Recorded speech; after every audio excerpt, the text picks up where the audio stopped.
Cylinder है, कहाँ कहाँ क्वारंटाइन सेंटर है और कितने आपके वेंटिलेटर चल रहे हैं और कौन लोग वहां पे जा रहे हैं। अरे आपके पास तो डॉक्टर और नर्स भी नहीं है जो ये बता सके कि ऑक्सीजन देना कैसे है। आपने 120 रेमडेसिविर दिए हैं, आपने 250 ऑक्सीजन सिलेंडर दिए हैं। हमने पूछा सिविल सर्जन को, भाई साहब 500 लोगों को ऑक्सीजन लगेगा तो क्या करेंगे? तो मैडम दरभंगा में बैकअप है। तो हमने कहा व्यक्ति मरेगा तब तक आप लेकर आएंगे, आप मुंह मत खुलवाइए। और हम लोग सिर्फ मुंह इसलिए नहीं खोल रहे हैं कि लोग पैनिक नहीं हो, लोग नहीं डर, लोग भयावह नहीं हो। क्योंकि जिसका 95 भी ऑक्सीजन होता है, अगर उसको ये मालूम चल जाता है कि अस्पताल में ऑक्सीजन सिलेंडर नहीं है, उसका ऑक्सीजन लेवल वहीं से 90 और 88 चला जाता है। इस दर्द के कारण आपकी बातों को नहीं बोल रहे, इस दर्द के कारण आपसे हम लोग बात नहीं करना चाह रहे थे। लेकिन आज जिस तरह की स्थिति आपने पैदा की है, तो नीतीश बाबू आपको भी जवाब देना पड़ेगा, रूडी जी आपको भी जवाब देना पड़ेगा। और ये कौन सा मंत्रालय है जो फेलियर के नाम से, कौन से लोग हैं, कौन से ब्यूरोक्रेट्स हैं जिनको आपने कभी अपना ओएसडी बनाया, फिर उनको मंत्री बनाया, और आज वो सबकी मिली भगत से उनकी दुकान नहीं बंद हो जिसके लिए आप मुंह बंद कराना चाहते हैं। अरे कितनों का मुंह बंद कराएंगे? और शर्म आनी चाहिए, और थोड़ा डरिए। आप पप्पू जी को जेल में बंद कर देंगे तो क्या लोगों को मरने देंगे? आपकी ये मंशा है कि लोग मरे और हम तमाशा देखें? गोल्फ के मैदान में गोल्फ खेलते हुए कि भाई स्थिति बहुत पैनिक है, मुझे तो बहुत डर लग रहा है, आई एम वेरी सेफ, कहने में बहुत मजा आता है। मोदी साहब आप भी आइए, जो सेंट्रल में चुप्पी साध के बैठे हैं, ये आपके ही क्रियाकलापों का प्रेरणा है जो आज आपके लोग कर रहे हैं। पहले जब सेकेंड लहर आई, दूसरी लहर आई, तो आप सत्ता के जुनून में, जीतने के जुनून में इतने पागल थे कि हमारे देश में ये जो महामारी की आपदा है, ये प्राकृतिक आपदा से ज्यादा WHO और पूरे वर्ल्ड के कंट्री का ये कहना है कि 90% हमारे देश की जो आपदा है वो मैन मेड है। आपके प्रधानमंत्री, आपके सत्ताधारियों ने इसको जबरदस्ती फैलाने का काम किया है, लोगों को मारने का काम किया है। और आपको शर्म नहीं आ रही कि उस बीच में अगर कुछ लोग अपनी जान की परवाह किए बगैर आपकी मदद करना चाहते हैं तो आप जेल खेल रहे हैं, आप राजनीति खेल रहे हैं, आप लॉबी खेल रहे हैं। देखिए, मुझे लॉबी खेलने का कोई शौक नहीं है, ना इस वक्त राजनीति खेलने का शौक है, और ना ही जो खेलेगा उसको खेलते देते रहने का, देखने का शौक है। देखिए, जो चौराहे पे है वो तो रहेगा, जो डर रहा है वो इस बात को समझे कि जल्द से जल्द अगर पप्पू जी की रिहाई नहीं हुई और ये ड्रामा चलता रहा तो बहुत जल्द आपको भी मुख्यमंत्री आवास से निकलना पड़ेगा, आपके मंत्रियों को मुख्यमंत्री आवास से निकलना पड़ेगा और चौराहे में खड़ा होना पड़ेगा और जवाब देना पड़ेगा। ये दिल्ली में बैठ के जूम से काम नहीं चलेगा। अगर आज आप फर्जी केस में पप्पू जी को जेल में डाल के ये जो प्रशासन और डॉक्टर का खेला खेल रहे हैं, 3 दिन से उनको पटना से मधेपुरा, मधेपुरा से वीरपुर, और अभी प्रशासन और डॉक्टर के सूत्रों से हम बता रहे हैं कि उनको दरभंगा आप भेज रहे हैं। और उसमें डॉक्टर बोल रहे हैं कि हमने लिखा है कि higher medicine, higher doctor facility की रिक्वायर। अब प्रशासन जाने की उनको कहाँ भेजना है, प्रशासन कह रहा है कि डॉक्टर जाने की उनको कहाँ भेजना है। अरे आपका तो एक भी हॉस्पिटल में ऑक्सीजन सिलेंडर नहीं है। आप पप्पू जी का सीवियर इन्फेक्शन है, सुन लीजिए, शुगर के पेशेंट हैं और 1.25 महीने पहले उनका गॉल ब्लैडर का ऑपरेशन हुआ है, उनके लीवर में 30% प्रॉब्लम है।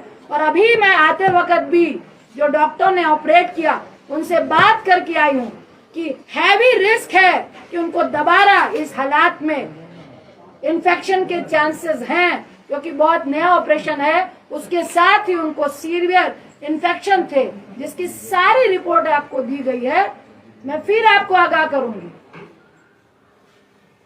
कि ये खेला बंद कर दीजिए, ये राजनीति बंद कर दीजिए, उनको रिहा कीजिए, और आपके जेल के अंदर वो पॉजिटिव होके आएंगे तो ना मैं माफ करूंगी ना आपको जनता माफ करेगी। और सिर्फ माफी से काम नहीं चलेगा। अगर चंद दिन के अंदर, 2 दिन के अंदर पप्पू जी रिहा नहीं होते हैं और आप ये डॉक्टर और प्रशासन का खेल खेलते हुए उनको हर दिन गाड़ी में 4-4 लोगों के साथ बैठा के जो घुमाने का आप काम कर रहे हैं, तो आप भाजपाई लोग भी सुन ले, मुख्यमंत्री साहब भी सुन ले। रूडी साहब, आपकी जो एम्बुलेंस घर में थी वो सरकारी खजाना था, और एक तरफ लोग 12,000 रुपए पर किलोमीटर एम्बुलेंस के लिए दे रहे थे और तब भी नहीं मिल रही थी। मैं अनशन में बैठूंगी जब तक आपको जेल के अंदर नहीं कर दिया जाएगा। ये खेला खेलना बंद कर दीजिए, ये गंदी राजनीति महामारी के वक्त बंद कर दीजिए।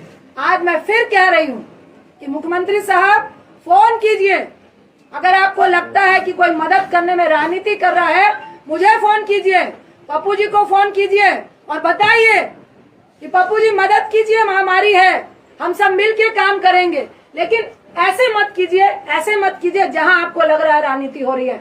हम आपको सहयोग देने के लिए तैयार हैं। फिर आपको आगाह कर रही हूँ, इस महामारी में राजनीति मत कीजिए, किसी की जान मत लीजिए। अगर हमारी फैमिली को आप खतरे में डालेंगे, अगर आप बिहार की जनता को खतरे में डालेंगे, अगर हमारे बच्चों को आप खतरे में डालेंगे, तो आपका परिवार भी मुख्यमंत्री आवास में नहीं बैठ पाएगा। आपका बेटे की मैं रिस्पेक्ट करती हूँ, भूल हो गई, आपका पूरा परिवार नहीं है, लेकिन मैं टिप्पणी नहीं करूंगी। भाजपाइयों का परिवार है, जो मॉडलिंग करते हैं उनका परिवार है, और मुझे सबके परिवार के लिए दया है और सबके परिवार की फिक्र है। इसीलिए हम लोग चुपचाप बैठे थे, इसीलिए आज मेरा बेटा यहाँ नहीं आया, क्योंकि मैंने अपना रिस्क लिया, उसका नहीं लिया कि बेटा रुक जाओ, पैंडेमिक चल रहा है। और ये बहुत गुंडई राज वाले लोग हैं, किसी की परवाह नहीं है। जब जनता को ये कीड़े मकोड़े समझते हैं तो हम लोग की क्या औकात है। लेकिन औकात उसी की होती है जो गोल्फ लिंक में बैठकर गोल्फ खेल रहा होता है और पेस्ट्री होता है, जो सड़क पे होता है, उसको औकात दिखाने की कोशिश नहीं कीजिएगा। मैं इतना ही क्या कि मुख्यमंत्री साहब, अब ये राजनीति बंद कर दीजिए। उनको इस फर्जी केस से वीडियो वायरल हो रहे हैं, वो सब दिख चुका है कि वो फर्जी केस है, उनको रिहा कीजिए और हम लोग सब मिलकर इस महामारी से लड़िए। क्योंकि एक तरफ आप इतनी घटिया राजनीति कर रहे हैं और दूसरी तरफ तीसरी लहर की बात इस देश में हो रही है, उसकी चिंता कीजिए। अपनी राजनीतिक रोटियां सेकने की चिंता मत कीजिए। अगर आपको डर लग रहा है उनके कद से, तो चुनाव अभी बहुत दूर है, तब तक जनता भूल जाती है। ये आपको हम लोगों से ज्यादा मालूम है, इसलिए महामारी की फिक्र कीजिए, राजनीति की फिक्र मत कीजिए। बहुत बहुत धन्यवाद। मैम, हाईकोर्ट में याचिका भी खारिज कर दिया गया है, जो जानकारियां हमें मिली है। देखिए, वो खारिज नहीं है, उन्होंने कहा कि आप प्रोसेस से आइए। ये देखिए, हमको सबसे पहले मैं कहूँगी कि मुझे कोर्ट पे पूरा विश्वास है, न्यायपालिका पे पूरा विश्वास है। इन्होंने सोची समझी साजिश से इनको जेल भेजा, क्योंकि 17 तक कोर्ट बंद है और कोई भी मैटर इस तरह से सुना नहीं जा रहा है। लेकिन आज हम लोगों ने मेंशन किया है, इन्होंने तो सुप्रीम कोर्ट की भी धज्जियां उड़ाई है। सुप्रीम कोर्ट ने कहा है कि इवन 7 साल से नीचे वाला भी कोई मुजरिम भी है, उस पे भी अगर जेल जाने की नौबत आती है तो आप इस पैंडेमिक में उसको जेल नहीं ले जाएंगे, और अगर कोई जेल में है भी तो उसको 90 दिनों की आपको पैरोल देनी है। सही मायने में कानूनी तरीके से जब इनको मधेपुरा भेजा गया तो मजिस्ट्रेट को ही खड़े खड़े इनको बेल दे देनी चाहिए थी, लेकिन ये रणनीति है और मैं नहीं चाहते हुए मैं कहूंगी कि दबाव में है। वहां पे कुछ हो रहा था लेकिन रात के 8 बजे नहीं हुआ। ये लोग खरीद रहे हैं और इनको जबरदस्ती इस मंशा से तंग किया जा रहा है कि पप्पू जी तंग हो, 4-5 दिन रहे, उनको भी महामारी से डर लगे, उनको भी जेल से डर लगे। जब वो डर जाएंगे तब हम देखेंगे। ये एक षड्यंत्र चल रहा है और इसमें सुप्रीम कोर्ट की भी धज्जियां उड़ाई जा रही हैं। आज हम लोगों ने मेंशन किया है डॉक्टर मेडिकल को लेके ही कि सुप्रीम कोर्ट का हवाला देते हुए इनको जमानत मिलनी चाहिए। आपने 4 लोगों को सड़क पे खड़ा करने की बात कही थी, नाम मेंशन नहीं किया आपने। देखिए, जब खड़े होंगे तो आप खुद देख लेंगे कौन कौन मंत्रालय इस पैंडेमिक में फेलियर है और किन किन नींद हराम हो रही है और किसका माफियाओं से और इस ड्रग्स माफियाओं से बिजनेस चल रहा है, वो पूरा बिहार जान रहा है। मैडम, आप बिहार में है, आप कब तक बिहार में रहिएगा मैडम? बंद करा दिया गया है, बहुत जगह लोग जो है खा नहीं पा रहे हैं, जो खाना मिलता था उसको। देखिए, ये मैं कहूंगी कि महामारी में बहुत ही घटिया किस्म की राजनीति हो रही है। हम लोग का खाना अभी भी बन रहा है लेकिन वो परमिशन नहीं दे रहे हैं, पास नहीं दे रहे हैं।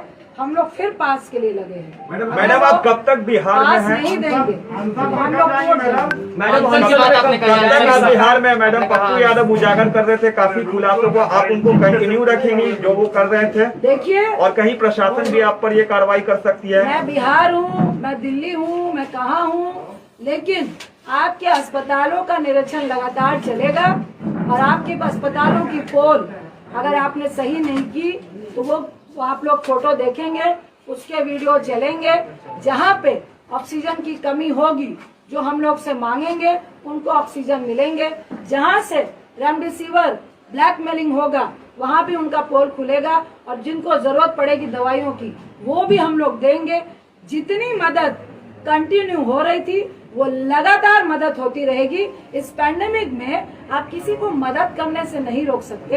ये वैसे सत्ताधारी है, आज पप्पू जी को यहाँ जेल में बंद किया है, वहाँ हमारे कांग्रेस के यूथ अध्यक्ष को तो श्रीनिवासन के घर में जांच हो रही है कि खाना कहाँ से खिला रहे हैं भैया, आप कहाँ से दवाई दे रहे हैं। तो ये गुंडाई राज चल रहा है, मैं फिर कहूंगी पूरे देश में, जिसके खिलाफ हम और आप सबको खड़े होना है। आपने अनशन की बात कही, अनशन से कब बैठेंगे? अनशन का कोई दिन तय किया है? कब से जारी है अनशन?